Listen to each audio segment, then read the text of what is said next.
Well, yesterday, I didn't bring you a video last night or yesterday afternoon. There wasn't a whole lot to talk about yesterday afternoon. I drove all the way to the Meadows. I qualified a horse for Tim and a couple of horses for Ron Burke, actually.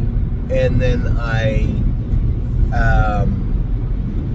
schooled Captain Incredible. Now, I went there to school Captain Incredible. Obviously, there's days when there's not a lot of drivers there, the qualifiers, so you end up people ask you to go with one or the other. And, I'm never going to say no. Why would I? So I ended up going with a few other horses. Now, Captain Incredible, he was good yesterday, much better. Not on the left line at all, which I found impressive somewhat. Running in a little bit, touching his inside knee, but as I said to Tim yesterday, that won't be a problem for Kentucky. I went a mile and 55 with him. He was good, but as I said to him, you could tell he was a tiny bit flat from not racing, right? He's a young horse. It's not the same as an older horse that's been there and done that. So I think that schooler will go a long way to him. I assume the scope was good. Tim was going to scope him after. Every time we've scoped him, it's been good. So, waiting for blood work to come back on him, but by all accounts, I was pretty happy with what I saw from Captain Incredible yesterday, and glad that I got up at 4:30 in the morning to go school him. Obviously, I was torn on that, but really what it felt to me was like I was just being lazy if I didn't get up and go do something that needed to be done that I could do. That I just felt like I was being lazy. So I went to the Meadows. I didn't regret it. The horse schooled well. Made my way down to Scioto. And I thought, I'm going to get down to Scioto a little bit early. If I am a little tired, why don't I check in to the hotel at Scioto? They give you a horseman's rate anyway. Check into the hotel at Scioto, relax for a little while, and then go drive Steph's Hope. Go to bed early. Wake up fresh, as I did. Was up at 7:15, 7:20. And head to Lexington. Now, I did not realize that they were going to cancel the races last night in Lexington. I guess the rain blew in. You got to understand, a lot of these like super old tracks, the only ones that come to mind that I know of right away are Lexington, Illinois, State Fair, and DuQuoin. The water hits those tracks. They're just clay tracks, so it's immediately mud. And if the rain is hard or lasts for a while, it's just muck. It's gone. That's better. So they canceled the races after race 2. Now the races were today. I would have went down and liked to watch Solidarity go live, but as it turned out, I was not getting up at 6:30 again. That didn't fall into the heading of lazy. That just fell into the heading of oh well. So he's racing this morning, I guess around 10:30 in the morning at the Red Mile, and I am racing later on. Now we have a big day. Curtis is working on fixing a calendar. I see he's fixed today. Thursday's races are not all up yet, but maybe they just haven't generated on his calendar thing. I'm not sure. So yesterday we had Steph's Hope, who I thought was a little flat, to be honest. Tried a mile 59. I mean, with her gait and her attitude, I'd be disappointed if that's all she could go. Now, this is not a Captain Doolittle type situation. Old Captain, he's trying his butt off to do more. He just couldn't. This filly, she's only had a few starts, and I'd see she was horsing a little bit last night also. So a few things we can work on. The one thing I can say is sound as a dollar. We've always worn 2 sets of bell boots on her. We took a set off. She actually touched her knee once last night also. So we took a set of bell boots off of her. We're in the midst of kind of stripping some of the older gear she needed on her off of her. She wore pastern boots behind. She doesn't need those anymore. I don't even think she needs the vet wrap on her boot. She's pretty clean gaited. So every indication that she should be able to go more. And I don't feel it's a situation she can't, but we'll see. Again, I don't think it's fair to judge her very much. What's that, her 3rd or 4th lifetime start? Maybe 3rd. And they're not like they're on top of one another, bang, bang, bang. They're like 2 weeks apart, 10 days apart. So I would like to get her into a schedule of 7 days training in between, and then see how she behaves. But, when you're beat 10 lengths in a maiden race, it is frustrating somewhat, but I could see that mechanically she was doing everything she could do. And I don't believe that's all she can do. I just think that that's what she was physically ready to do last night, and I think she will get better. So Steph's Hope was 6th. Earlier in the day, Gorgeous Package made a break at the fair. Geez, I think I should have saw this thing coming, right? She'd made a break at Northfield before. Ryan Stahl drove her smart. Wasn't a bad driver. This is a smart guy, been around horses a long time. Eased her off the car. Now, there was a little bit of there was a hold up. There was something wrong with one horse going to the gate, and then coming to the gate, the two plowed into the gate and hit Gorgeous Package a little bit. Didn't really bother her a whole lot. But then she makes a break in the first turn, and then I get a couple of messages after. Why are we going to the fair? Just hold on. Gorgeous Package is a nice filly, but I don't really think her status is that much above fair racing. Keep in mind, when we moved here the first time, we raced all our horses at the fair, right? All of them raced at the fairs. Sweet on Pete, Purple Aura raced at the fairs. Horses we were racing, I remember we were racing a horse in the super final for 300 that raced at a fair 6 days before. That might have been Pete, actually. Every one of our horses used to race at the fairs. The only reason we got away from the fairs was because there's so many new horses born now in Ohio. There's a lot more horses in Ohio. You used to go to a fair. Like last night wasn't bad. $7,500 purse to race against 3 other horses that you're really supposed to beat. It's not a bad ask. The race before it went for $15,000. So if you know how to navigate the fair system, purses there are not bad sometimes, right? I just got done telling you. The other filly, Steph's Hope. Rather than race her every 2 weeks, we could have raced her at a fair probably. We just got away from that because when we went to the fairs, last year especially, it was like $2,500, $2,300, $3,400, $3,800. That isn't worth it, but if you times that by 2, then yeah, it kind of is. So I was a little surprised she went for $7,700, and she was supposed to get all of it. She didn't. She made a break. She's fine. Horses make breaks all the time. But the idea that she shouldn't have went, I'm going to have to dismiss that. Of course she went. Why wouldn't she? She has to come to Scioto. Well, here's the thing for you. She comes to Scioto, races for $13,000. His second favorite paces in 52, 51 and 4, 52 and a piece. And goes for, actually, if she finishes second, would have got less money than if she'd have won at Berea yesterday. So the idea that, she shouldn't have been there, of course she should have. There's no reason she shouldn't have, well, except for making the break. Now, does that just mean we could have, pulled her hobbles in, put a head pole on the inside of her? I don't know about that either. I'm not really sure about that. So I don't know. Not really sure. But I know that between now and next Sunday, we don't have anywhere to race her. We could have raced her back, and that was the other thing. We can put her back in the condition claimer. She goes for $52,000, and quite frankly, that's a lot of money, right? She's a nice filly, but that's a lot of money. That's where the other filly won the other night, where she'll likely be favored again on Saturday evening or Sunday evening.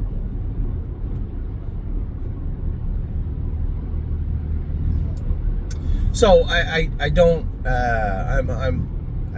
not going to say, geez, I guess we just shouldn't have went to Berea. No, I was saying that because she made a break. She's fine. But the idea that she shouldn't have went, or it was a mistake to go, well, it's not completely accurate now, is it? So, Captain Incredible schooled well. He prepped well for his race next Tuesday. He's going to be obviously short coming in a little bit, but that is by design. I wanted to get the horse to Dr. Brown's and get his opinion of him. I did. I went all the way over to the Meadows yesterday to school him. No regrets there. Steph's Hope, I thought she raced as good as she could. I think if I hadn't went to drive her and watched it on TV, I'd be a lot more angry than I am right now. So for those of you out there frustrated and saying, well, Anthony, 6th is 6th and 59 is 59. Nope, you're 100% right. 100% correct. But I do think she is improving, and I know she is, because she's soundness-wise, we're starting to strip off equipment. She's not running into the turns. She's sprinting off the car. She's getting us away where we need to be. She was in heat, so there is that. But yeah, I do expect her to get better. I do. And then we finished off our night. With Delicious Stone DK, and when he went on the track, I thought he was a little pinchy right front. Looked a little pinchy right front to me, and then mowed everybody down the lane. And somebody had sent me a message, said, the 2 horses that beat him last week, they raced and were 1-2 again in the class above that, the 25,000 claimer. Yeah. Do you think he can do it there? No. Well, for 2 reasons. One, those 2 horses beat him last week, so there's that. And secondly, and most importantly, he's in a good place. When he was on the track and I look at him and say, geez, he looks a little bit off right front, everybody else sees that too, right? And although it may or may not be something brewing or bubbling, whether it be his feet or something else, horses winning races there. And the best kind of horse, right? He gives people pause. You want to claim him? Claim him. You don't? Watch him win again. I don't care. He's replaceable in the sense that is a 15 claimer. And there are those types of horses out there. I guess that's a kind of a quiet segue to a lot of people messaged me and said, Anthony, I know you said you almost bought a Gold Cup horse and you didn't. Can I ask you who? Well, I don't want to close that file just yet, so I'm going to leave it there for now. That page has not been turned. It's just we can't go to the Gold Cup with them. There's just too many moving parts. Somebody said, well, I would have bought in. Listen, I know I could have sold the horse out like that. No problem. But I'm not just buying a horse to buy a horse. I've told you guys a million times, I treat everybody's money like it's mine. Well, when I have to buy the horse, get Coggins, he hasn't raced in 9 days, so I have to figure out a way to get him trained, and then get him from Ohio to Ontario. Then I have to ask the guy shipping the horses to PEI, who was leaving yesterday, to wait 2 days for me, which he won't do. I have to get him over to Ontario. As soon as he steps off the trailer, he has to step onto a different trailer and then ship 17 hours, 15 to whatever hours down to PEI. Then we just have to hope he ships well, doesn't tie up, doesn't get dehydrated. That training mile we put into him, that training mile has to be good enough to race in the Gold Cup trials. A lot of moving parts there. And at some point, well before the end of that laundry list of things I just gave you, it started to feel like a square peg in a round hole. And I wasn't just buying them to buy it. So, when it comes to the horse himself, it was a lot. It was a buyer's price, a seller's price, I should say. But I'm going to watch the horse race this week. And if he is in fact the horse that would fit in well with our burn and fits in with what we're trying to do and how we're trying to do it, then we'll grab him. And if he doesn't, at that point, I'll turn the page. So that's where we're at with that particular horse. There was another older horse that we could have bought, but I we got a couple older horses, so we don't need a pet zoo. So I said, I'd reached out to a couple of people and just tried to talk it out, spitball, and it was always the same thing. He's 10 now, turning 11. Does it make all the sense? Probably not. So left it alone, and this conversation led to another conversation about having some sort of a claiming burn this year, and looking back on how difficult, and I was wrong again, how difficult it was to acquire. It still is difficult to acquire horses. And I've been bidding on horses, by the way. It's not like I'm just sitting there looking at the screen, not bidding. I've been bidding on horses. People are getting paid pretty good for them. I wasn't even the underbidder. I bid on 3 horses in the last 48 hours, 72 hours. I wasn't even the underbidder on any of the 3. But that led to that claiming type barn. I know, you don't have to email me. I know who you are. There is a significant group of people that would like to do that. I'm always leery about doing that. It isn't really our cup of tea, but is it? Because the stable started out as a cup of tea, and then it turned into a lot of cups of tea, right? So there's a lot of people looking for a lot of different things. We have people that we have our babies and our mares with, and our yearlings with. That's another conversation for just a second from now also. Now that brings that up. And then we have people who do not want yearlings. They want either 2-year-olds turning three sophomores that are about to race, or racehorses. And then you have the other people. I know you're there. I hear you. I see you. You want to claim horses. Never been a fan of that. But I'm not going to tell you what kind of tea to drink either. It's not my place. So,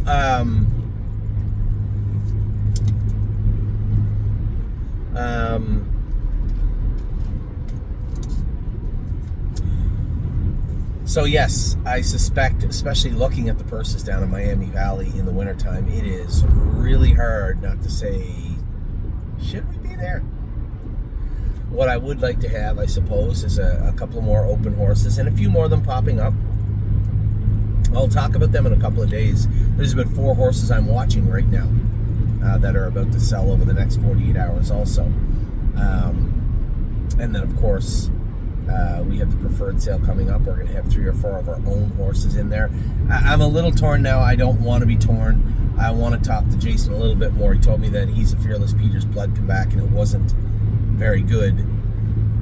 So he must have had a high weight, or he must have tied up or something.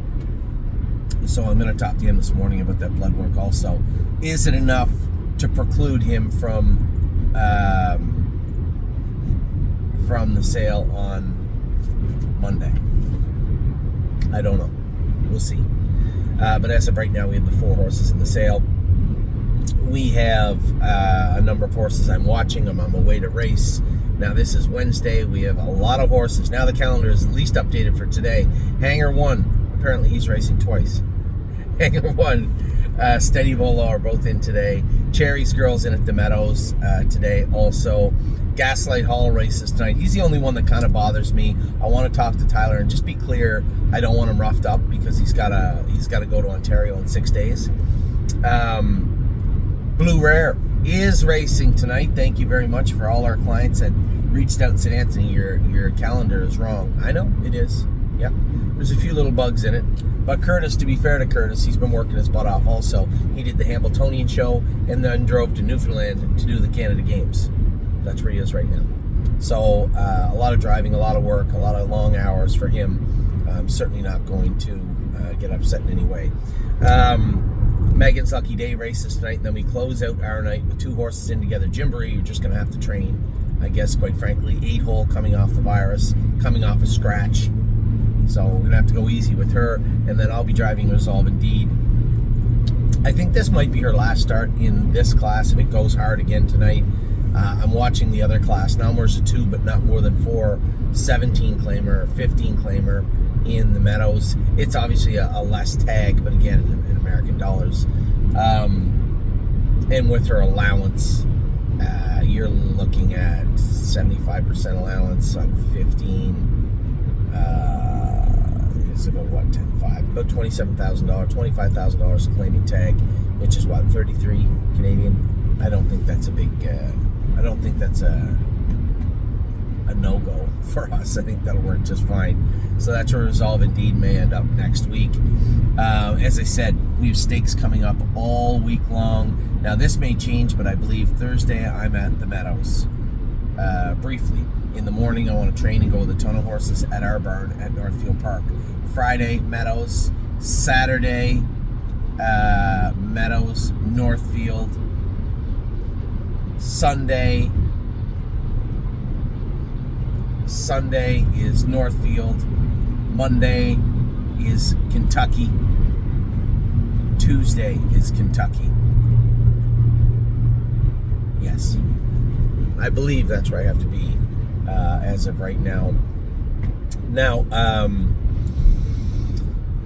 Oh, there's just so many things going on. Nothing is really in my lane, though, right? I was about to talk about Perfect Thought. I'm going to talk about the yearlings in a second. All this stuff is being taken care of. Well, the yearlings are being taken care of outside my purview. So it's really just coordinating and discussing with Megan, with Jason, with Dominic, and Harry, and everybody else. We did, in all the hustle and bustle, I forgot, Daniel Cordina sent another horse over here from Australia, a big, gigantic trotter named Agent Black. And he'll be. They're all a little bit different, right? I think the weather-wise, they're similar right now. But when Atrosa and Neptune arrived here, it took about a week, and then they all got sick for about a week. So we'll see. We'll see if Agent Black, if he goes through the same schedule or not. He still has to have DNA. See, they have to prove that it's him, so they have to do DNA testing, and then. Give him his North American papers, and at that point we can either race him or ship him. I don't know whether we'll race him once at the Meadows or we will ship him right over to Ontario, but that will be his, ultimately that will be where he's going. Now, right now, what I'm also trying to do is figure out who's going to get a short rest and where we want to race them, who's racing right now, who's leaving, who might be coming in, when are the 2-year-olds coming back that we turned out. Some of them have been out for a while, and I might just, as I said, I might just leave that October 1st deadline for everyone, regardless of times or weeks or dates. That's a possibility also. So this is stuff I'm going to talk about and think about with myself on the way down to Kentucky. Now, I will close the video. We have 2 yearlings left. Obviously, we have Tomboy Strong's brother is left. Why is this person braking in front of me? It must be a police officer. No, he's just moved over and braking. Okay.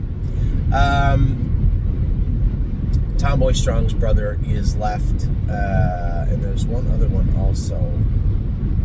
Why can't I ever think of that? Last horse.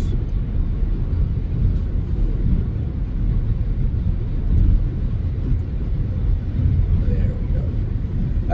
Tomboy Strong's brother is left, and I don't know how we did. I haven't checked in on it. I guess I'll know right now how we did with respect to Cover My Short, 51 shares. So I know somebody also had asked me about buying shares in Cover My Short. So I suspect you're going to see those drop to 31 or 30 today, which is fine. I figured with Pretty Eyes and Eyes racing okay, and the brother coming in, this would happen. But as I said to Amy, she looked at it, she goes, well, everybody else sold quick. This is her mare, right? Everybody else sold quick. And I said, well, honey, you have to understand that, you have Pretty Eyes and Lies, and you have Eyes of 10. Nobody really knows the storyline behind the family. And as I told everybody, the males in this family generally do better. So I am eager, and I saw him. What a beautiful colt he is. Now, he's not as big as Travel Blog. I brought you guys those videos last week, but he looked very, very well put together and a very nice and well-mannered colt. The last one I'm trying to think of is Saint Sarah. Saint Sarah is the full sister to Capistrano Lights, another horse I'll be putting in the bike tomorrow morning at Northfield Park. So there you have it. I really thought this would be about a 4-minute video. It ended up being 24 minutes. I wanted to give you an update on everything I was thinking about, everything I was planning on doing, all the information I had on all the horses. And if you have any questions, although I will be driving all day long, whether it be on the horses here in Kentucky or on the road back to Northfield after Kentucky, I am reachable. I will be stopping from time to time and happy to answer any notes, questions, emails you may have. But for right now, as usual, I believe you are all up to date. Take care.